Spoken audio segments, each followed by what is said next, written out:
Dr. Lawrence Newport was one of the campaigners who successfully called for and then saw implemented the ban on XL bullies in England and Wales.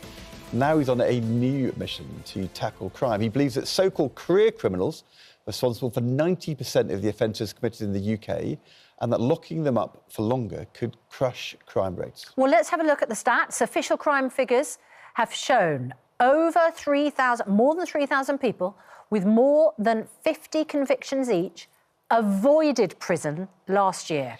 And 1/3 of knife crime was committed by people who already had a criminal history. This comes as nearly 2,000 prisoners are being released early as part of the government's plan to tackle overcrowding. Well, while Dr.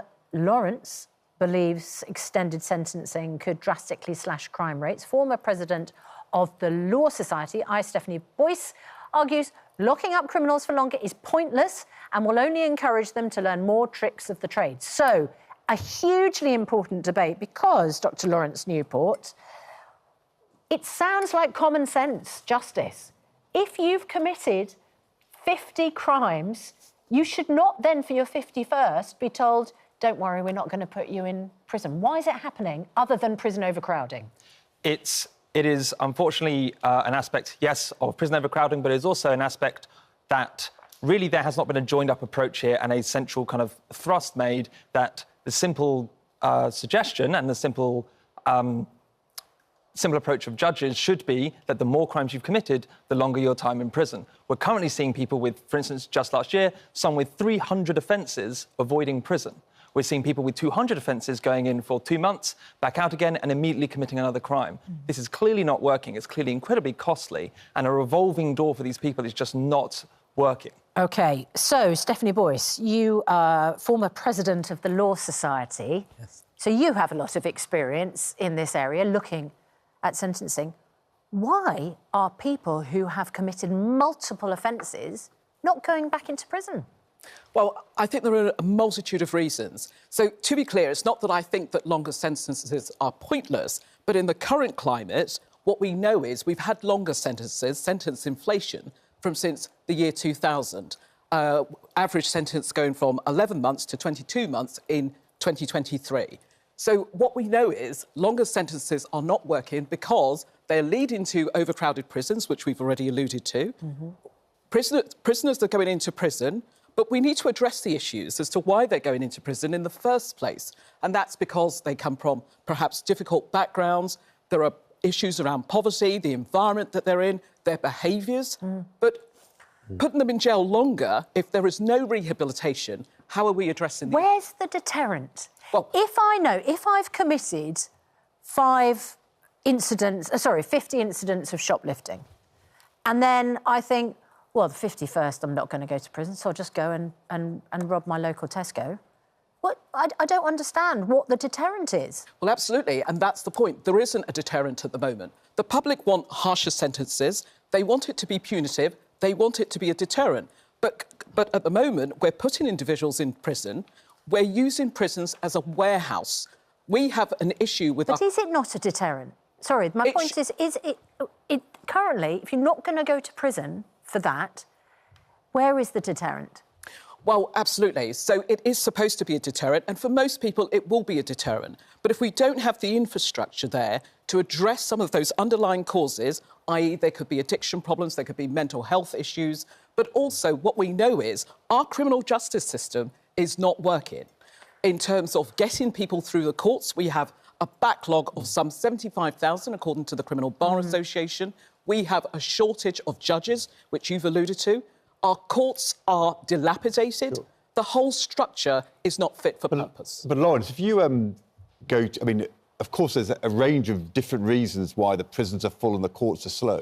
But if you go to the sentencing issue, the thing I heard lots of times when I was doing this in the Cabinet was that short sentences don't work. Yes. That actually, there's lots of things you can do to begin with, try and get people back on the right track. That might be about rehabilitation, kind of drug rehabilitation, maybe tagging. But the point when people are repeat offending, short sentences don't work.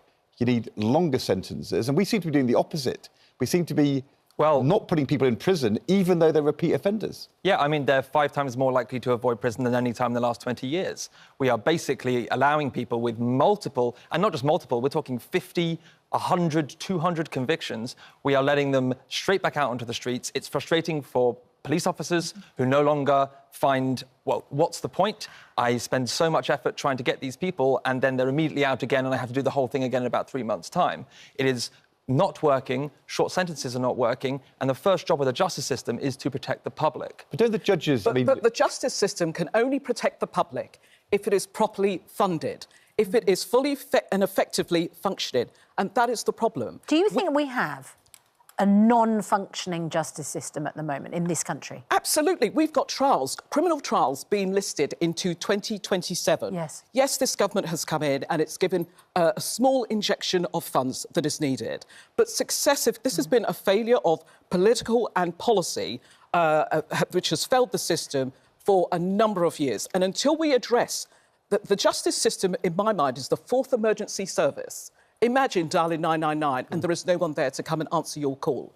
The justice system, children who are waiting up to a year to find out which parent they're going to live with. Wow. There is a failure. And if you want to know the measure of a society, go and visit its prisons. Just to go back to this point about repeat offenders, if you are a judge and you have somebody who's offended for the first time and you might say, we're going to give you some kind of non-custodial sentence, maybe a tag, does the judge know if you've had multiple convictions before? Why doesn't the judge at that point think, well, none of that stuff has worked, so therefore I'm going to go for something tougher? I mean, why don't they do that? Well, I don't know, because I don't know what the information is before the judge at that particular stage. And every case, of course, is done on its own merits.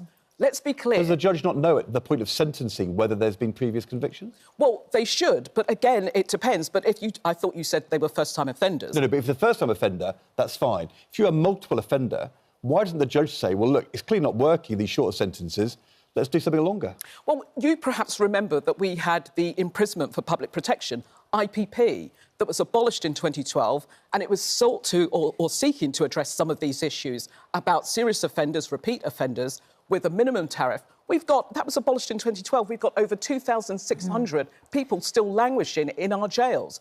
We imprison people, one of the highest prison populations in Western Europe. OK, but not enough, according to you, Dr. Newport. Let's give the viewers a couple of examples. There's a man who's 30 years old, a prolific offender with 76 previous offences, 34 convictions for burglary, robbery, shoplifting, assault, battery, drug possession.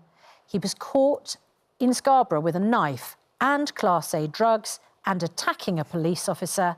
His sentence, 3 months suspended, did not go to prison. If you had been sentencing him that day, what would he have got? Certainly longer than that, and certainly actually some time in prison. This is just truly unacceptable. The public sees this as unacceptable, and it is unacceptable when you have people, when we're talking 50 or more convictions, when we're talking 1 in 10 offenders who are committing over half of all crime, and we know the effects of doing this. We know the effects of imprisoning them. When the City of London imprisoned just a handful of bike thieves, bike theft in the area fell by 90%. You can do this, and it does work. Wow. OK, well, that's a pretty compelling argument if you can make a direct connection between imprisonment and the reduction of crime.